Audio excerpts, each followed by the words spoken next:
Welcome to Today at Keeneland, day 10 of the Keeneland Spring Meet, which means we have just 7 race days left. Don't forget, it's a short week this week. We will not be racing on Easter Sunday, so we'll take you through Saturday, and then we will come back next week with the final 3 race days of this spring meeting. And Gabby, it is flying by. It is.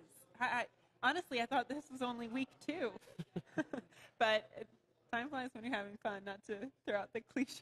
But look, cliches are true because they're true, and in this situation, yeah, we have had a lot of fun. We're at Wagering Central. Come visit us here if you'd like any advice, and also check out the Betologists. They'll help you with any advice. If you're new to wagering here at Keeneland, they will help you and guide you through every step in which you can have some fun gambling on these horse races here today at Keeneland. And today, it's Wednesday. I think we're dubbing this here in Lexington, Kentucky, Gabby Gaudette Day, Wednesdays and Thursdays, because it's Dollar Hot Dog Days. Now until 2 o'clock this afternoon. That is the cutoff. Make sure you take advantage of it at every concession stand here at Keeneland, and also half-price beers. So dollar hot dogs, half-price beers from now until 2 p.m. here at in Lexington. Don't wait until 1:56 because you might get shut out. You don't want to get shut out. No. Plan early. Don't. Plan ahead of time. Also, like don't get shut out on the Wednesday Challenge. This is a contest in which it's just $10 to enter, and your patrons can place a mythical $2 win-place wager on races 3 through 8 with a guaranteed $2,500 pool. If the first 200 participants will receive a free daily racing form and an appetizer card to take over to Malone's. Now, you have up until post time for race number 3 to get these selections in. So it's just $10 to enter and a guaranteed pool of $25,000, which oftentimes it goes well above that guarantee. 2,500. 2,500, excuse me. Yeah. 25,000 sounds nice, but 2,500. 2,500. But I love this Wednesday challenge because it gives people the opportunity to just kind of dabble in these betting challenges. We had a big betting challenge last Sunday, yes. A $3,000 buy-in, and this just gives you the opportunity to learn more in a less intimidating environment. Well, these wagering contests have really become a thing over the last few years. They continue to carry momentum, so this is a good introduction into it. And if you like it, then there's obviously a lot of different ways in which you can play in these various handicapping contests throughout the year.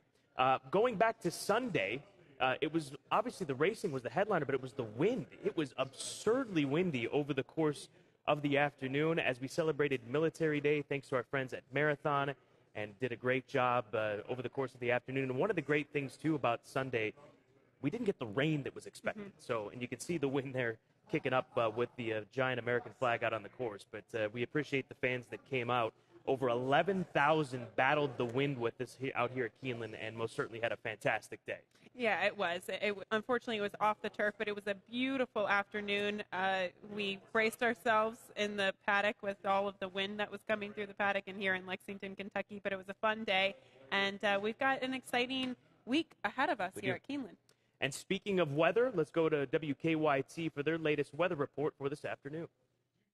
Hey everyone, it's meteorologist Jim Caldwell here for you, and we are tracking another fantastic day out at the track. Weather will stay nice and dry. It gets a little windy out there at times, especially toward midday. You get into the afternoon hours, we're probably going to push 20, 25 mile per hour gusts into town. Temperatures, though, will close in on 80 degrees at times. This and tomorrow will likely be the last completely dry days because toward the end of the week, it's going to look a lot different out there for you. Have fun out there and good luck at the track. 25-mile-an-hour winds, that seems like a breeze compared to Sunday. It was like 40 miles an hour. So, yeah, it's going to be a perfect day. Come on out and join us and get down on some dollar hot dogs with Gabby today. Full card handicapping picks. Let's get to it. And at the top, we are not going against Honey Bunny. No. She's going to win a second race here at the meet, right? I think so. It's highly likely. I mean, she's had gate troubles before in the past. But she looks like the one to beat there in the opener. We also agree in race 3. That's a 2-year-old race with Chili Patine. Moving along there, it doesn't look like we agree in any race on the second half of the card. So you know what that means. Great betting opportunities there. But the 2-year-old races in particular are going to be interesting. We have Chili Patine and Naibeth for Wesley Ward, so we could see some pretty impressive runners later today. All right, looking forward to that. And let's remind you of how you can give us a follow on social media at Keeneland on Twitter, at Keeneland on Facebook, same on Instagram, and then you can also catch today at Keeneland each and every day on TVG2. Download the Watch TVG app on Roku, Amazon Fire TV, as well as Apple TV, and you can catch TVG2 as well as TVG in HD, as well as the Race Book, which gives you both networks and designated race feeds at the bottom. So a wonderful way in which you can watch the Keeneland racing and check out various racing on the Watch TVG app. We encourage you to do exactly that. Today's feature is the nightcap on this 8-race card. It's a 2 other than allowance race, Gabby, going 1.5 miles on the turf course. And Neepawa on the outside is a horse that I'm going to take a look at 3-1. There is a scratch of Camp Creek, but Neepawa is the morning line favorite with Florent Giroux for trainer Mark Cassie. Yeah, and I think he's definitely looks like the horse to beat here because he is stretching back out to a reasonable distance. I mean, the mile can be hit or miss sometimes for horses down at Gulfstream. Right, and that's why I'm going to this horse. He is my top selection in here. He ran a mile. It's too quick. Those races are run too quickly for a horse that wants to go this long.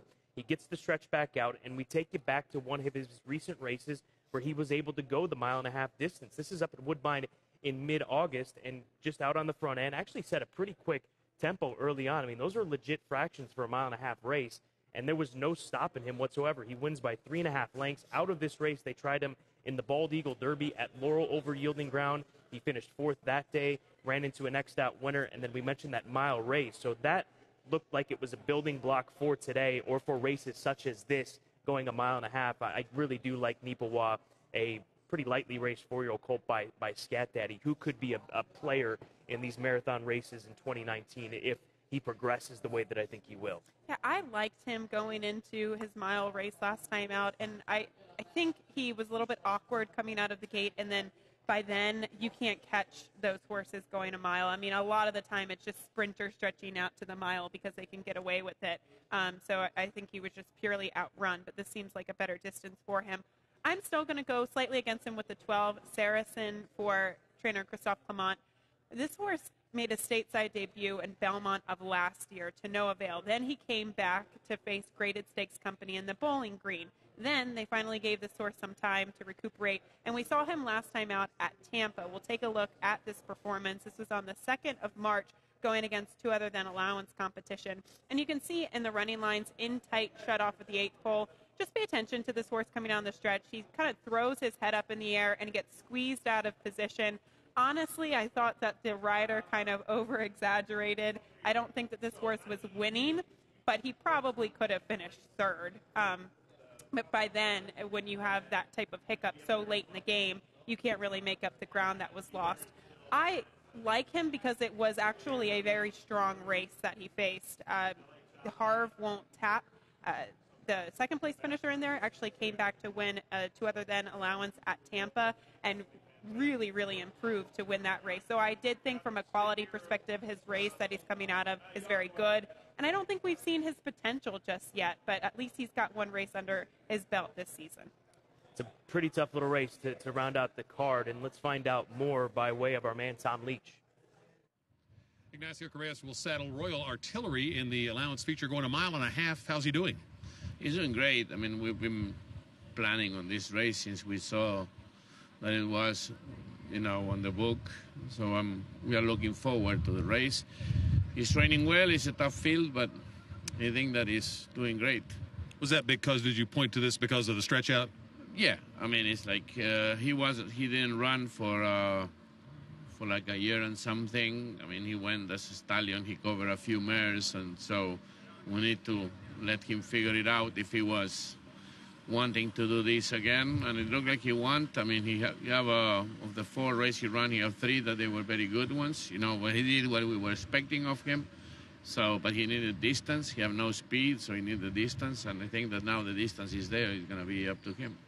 And be a little closer to the pace, perhaps, going longer?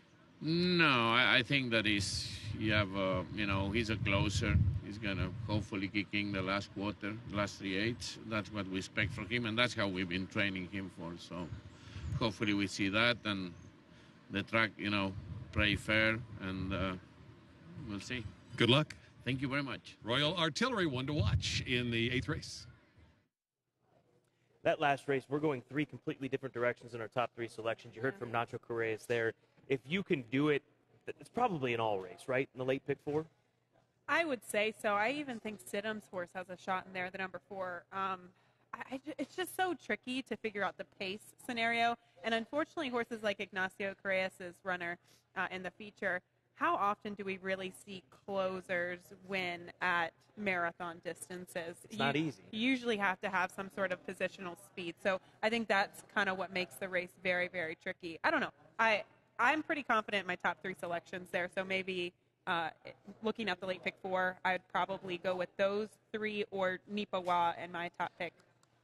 All right, time now for our key race analysis, where Gabby and I are able to pick out races in which you like and obviously horses in which we want to focus in on.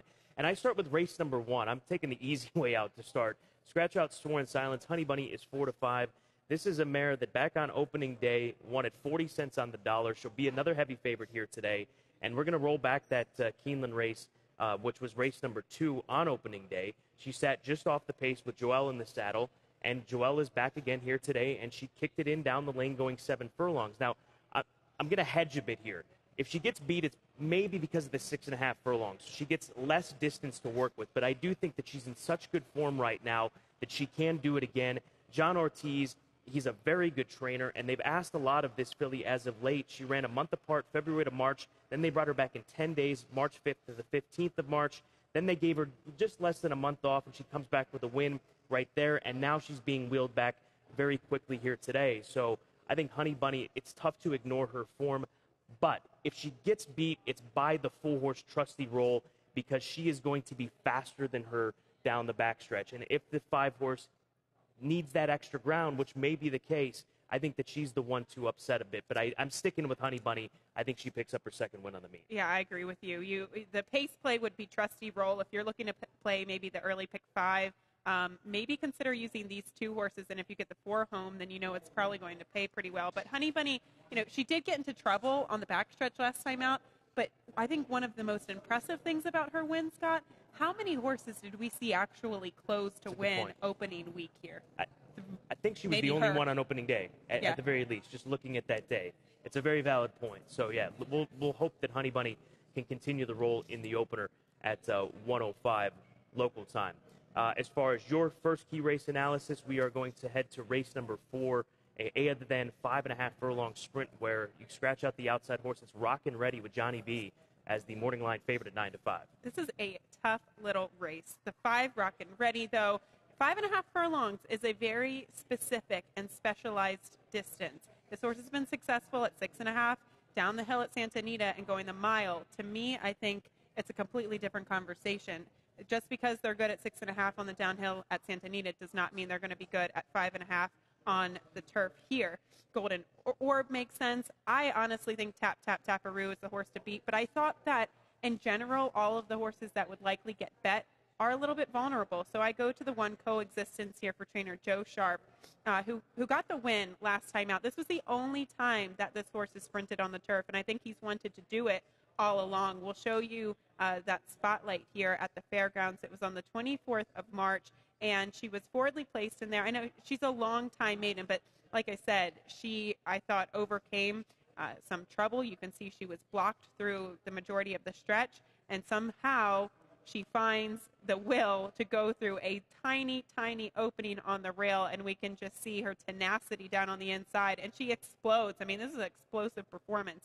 On top of that, Joe Sharp, with maiden winners last time out, coming back in turf sprints to repeat.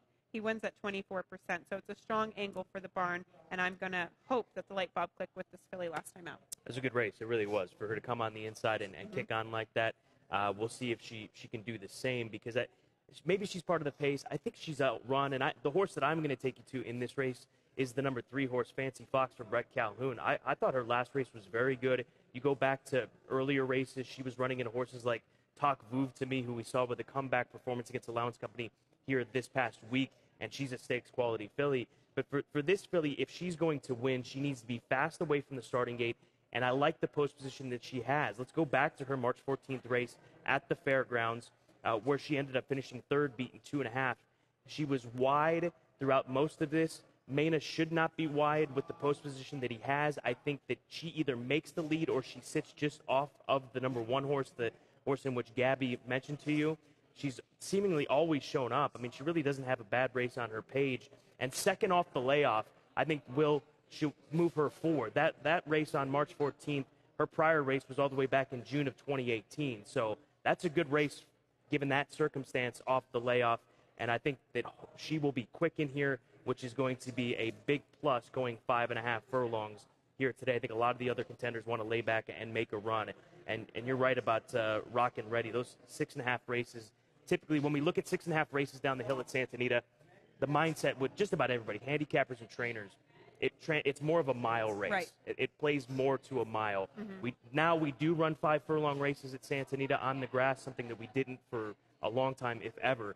And then you go down to Del Mar and have that. But it takes a different type of horse to go 6.5 versus 5.5, and typically they're out the back when they're asked to go 5 furlongs or 5.5 furlongs. It's the same with Santa Anita and also at Kentucky Downs. I see the 6.5 furlong turf races at Kentucky Downs play so much better at a mile than cutting back to 5/8 or 5.5. All right, take us to race number 6, Gabby. Straight 3-year-olds going a mile on the grass course. Another big field. Scratch out the AEs 13 through 16.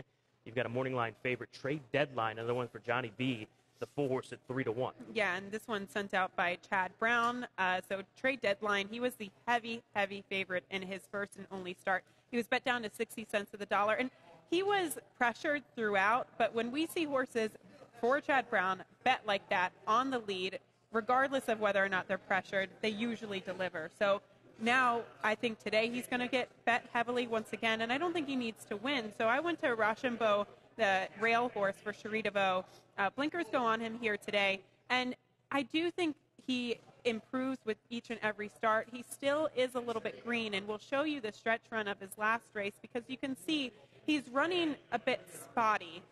He's the chestnut runner with the blaze with the red cap there trying to make a move. So he still looks like he's very wide around at the quarter pole, but he's running very spotty. And then he tries to chase the 7 horse. The 7 horse who winds up finishing third in this race is all over the racetrack. He goes wide, he goes in, and he stifles his run to the finish. So I think with the blinkers on, it's going to help him focus. I'm hoping that Florent Giroux gets him covered up a little bit, gets some experience. But he's got success. He's got talent. And look at the second place finisher there, Bar Harbor. He came back to win an maiden special weight for Shug McGahee last week. So I think it was a very strong field, and he can only improve off of that. Let's take you to our clocker reports, and we're going to focus in on the 2-year-old races, race number 3 and race number 5. And when you think 2-year-olds, you think Wesley. Wesley Ward, he may have 2 more rockets that he's going to turn loose starting in race number 3. Chili Patine on the 27th of March worked 3 furlongs and 34 and 4. Second best out of the gate on that afternoon. Good post, good drills, and a good trainer with 2-year-olds. And then in race number 5, Neabeth, the half to Soldat, who's now a stallion who won the Fountain of Youth during his 3-year-old season, and he was second in the Breeders' Cup Juvenile Turf during his 2-year-old season. Exceptional gate work. This one has been very quick, and all his works here has the rail, and be prepared for a short price. I think we can be prepared for a short price on both of these number 2 horses for Wesley in the baby races. Yeah, in the Neabeth race, he also sends that Owlette, which I think is interesting that he decided to not scratch that runner in there too. But it looks like Wesley Ward is loaded today in those 2-year-old races. You a fan of PJ Masks? Yeah. Owlette? You've seen the show? No. I was going to say, if you have kids, you just went with me. I love that. You just went with me. That was good. I tried. It's a kid's show. When you have kids, you'll know what PJ Masks is. That's where Owlette is from. What's the shark song that all the Baby kids Shark? love? That's another one. I've never seen that. My kids have not seen that one. Can you sing it? I don't know the words. Shockingly. I think it's just Baby Shark. Yeah. Shayla Peru, Julian's wife, she knows that one. When you find her, she'll... I know that. Yeah. So. I don't do the Baby Shark thing. All right, multi-race exotics. Late pick 4, Gabby's going to take you there. I'm going to now turn our attention to the early pick 5 here today, starting with race number 1 in this optional 20, starter optional 20. And I am going to go 3 deep in here with all the attention towards Honey Bunny. If you can beat her with either Trusty Roll or the number 1 horse who comes out of a race at Mahoning Valley 3 months ago, Awfully Silky, this is going to allow for big payoffs in this spot. I think even if the Wesley Ward runners show up as we expect in the baby races. As far as race number 2, 3, 4, and 7, looking at the 3 Picasso Moon for Elliott Sullivan, that Mahoning Valley race will go a long way against this group here today, especially at the route distance. The 4 Lauren Hollidale for Jeff Hiles comes out of an Oaklawn race where she finally broke through and picked up that third lifetime win. That's strong competition, but she's been such an inconsistent mare. I toyed with the idea of singling her, but I just couldn't in the end. And then the number 7 horse, Irish Inspired for Charlie Livers, makes the Keeneland debut, comes over from Turfway Park. We've seen the Turfway form show up. The figures are good for this mare against this group, so that's why I go 3 deep in race number 2. Looking at race number 3, the race for Chili Patine, absolutely you have to use her from the rail for Wesley Ward and Hat Creek Racing. And then the number 10 horse, My Good Girl, for Marco Castaneda. This horse showed speed in her debut here at Keeneland when she ran into the runaway winner, Mean Sophia, in the first race of the meet here at Keeneland. So if she can build off of that, and Marco Castaneda, her conditioner, he's 18% with horses making their second career start. So that's a strong number with close to a $3 ROI, which is absurd. You don't normally see ROIs like that in any situation. So 2 deep in race number 3. Race number 4, I'll spread out a little bit more, going 2, 3, and 6. Focused for Vicky Oliver. I think the shortening up will do this mare some good, and she should be rolling late. As far as the number 3 horse, Fancy Fox, I liked her last race. We showed that to you. I think she'll show some quickness from post position number 3. And then the 6 horse, Golden Orb, for Mike Stidham. Her last 2 races, good, and certainly good enough to handle this group here today. If you want to spread out a little bit further, maybe consider Tap Tap Taparoo for Jimmy Toner. And then in race number 5, Get Me to Neabeth, the single. I think that this filly by Carpe Diem is a Royal Ascot runner moving forward, or will be pointed in that direction after she wins here today because of that pedigree and the fact that she is a half to Soldat, who was second in the Breeders' Cup Juvenile Turf during his 2-year-old season. So that's my ticket, $27 investment. It does start with race number 1. Post time for the opener, 105. All right, and I am going to take a stab at the late pick 4, which we have some overlap there with race 5. I did not single Neabeth here for Wesley Ward. I do obviously respect Wesley. The workouts have been really good. I mean, look at her 3 furlong workout on the 6th of April, 34 and 3. There are some interesting stallions in here. You know, Carpe Diem, a freshman, Crack Daddy in there, even Wicked Strong, the number 11, a Wicked Wildcat. But I go with Owlette, Neabeth, the 2 Wesley Ward runners, and the 1 filly who has experience, the number 9, All About Princess. This is a second-time starter for Paul McEntee, and she was 3rd behind Mean Sophia, who is one of the more impressive runners behind Lady Pauline in these 2-year-old races so far at the meet. That's my approach for race 5. Race 6, I'll be using the 1, 2, and the 4, Rochambeau, my top pick in there, the favorite, Trade Deadline, but also Kid Lemuel. For Eddie Keneally, I thought he could improve off of his 2-year-old figures. And then in race 7, I'll be using 3 horses once again with the 2, 3, and the 5. The 2, McCormick, has been in form on the turf, and he's coming back to the dirt today for the first time in a long time. He actually was 2nd in the Grade 3 Iowa Derby, so he's got some back class on this specific surface. The 3, Stone Hands, will likely be the favorite, but he's only tried the mile once before in his 22 race career so far. So I don't know if you can truly trust him. And then the 5, Tis Noble. He's taken a big step up in class, but he's kind of the proven horse on the dirt. And then in the 8th and final, I will be using both the 8, Nipawa, Scott's top pick, and then the 12, my top selection, the number 12, Saracen. So $27 play for me.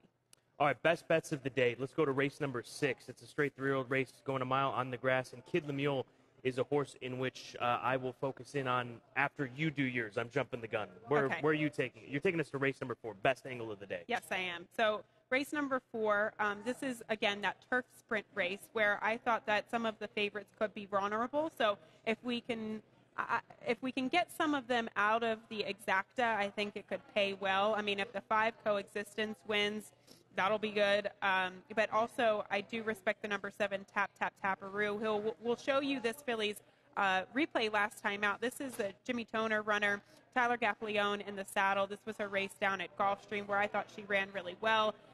That said, Scott, you can see the fast pace in front of them. It looks like all of the pace setters just start to get a little bit lethargic on the front end, and a pace collapse ensued. Unfortunately, she was the widest of all. If she was down on the inside, she probably could have won this race. But when you see a blanket finish like that, it means that the pace collapsed, and it also means that maybe it really wasn't that strong of a race. So I'll box 3 horses in the exacta, and hopefully it pays well.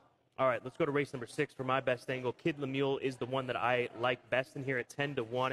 It's an across-the-board play, 10 to win, place, and show. Bet whatever you like across the board. Eddie Keneally is due. His wife, Catherine Keneally, came up to me last week and said, look, we thank you for sticking with us. We're going to get there. And we know that. Good barns, at one point in time, they're going to break out. We have seen it. We saw it with Brendan Walsh last week. And this colt, in his debut, he ran a good race in his follow-up race at Arlington Park over Yielding Ground. But in his debut, he was a double-digit price, and he finished second, beaten only a length and a half as we roll it back for you on the 21st of July at Ellis Park, to Henley's Joy, who has turned into a 2-time stakes winner. You can see where he's at. I mean, he is bottled up in the inside, 7/16 fold. The comment line is as accurate as it can be when you look at his past performance run. And then he finally gets himself out of that spot with Corey Lannery, and he runs a very big race, only beaten a length and a half. And that's, again, Henley's Joy, who's running away from them, who's won 2 stakes since this race and was second in the Transylvania here on opening week. So hopefully 10-1 we might get in that range. I think he'll come down a little bit, but I love playing horses that are good value, and I think we're going to get value on Kid Lemuel across the board because, look, if he finishes in the top 3 in that big field, we're going to make some decent cash in race number 6. Tom Leach's pick of the day, he too is going to focus in on race number 6. Spiritus Invictus, a 15-1 shot, took some money in the debut race, had a bad post, and was caught very, very wide. This is a Rusty Arnold runner by Warfront. Brian Hernandez gets the call. Bet a little bit for Rusty's barn, something that normally doesn't happen in debut. She's out of one of the most incredible mares, Center Court, who was a Grade 1 winner in the Jenny Wiley here at Keeneland, so definitely has the pedigree. For Tom Leach, Gabby Gaudet, I'm Scott Hazelton. Don't forget, $1 hot dog, half-price beers up until 2 o'clock here. Take advantage of the Wednesday challenge right behind us. Enter the contest for just $10. Thank you so much for joining us here on Today at Keeneland. Enjoy your race day.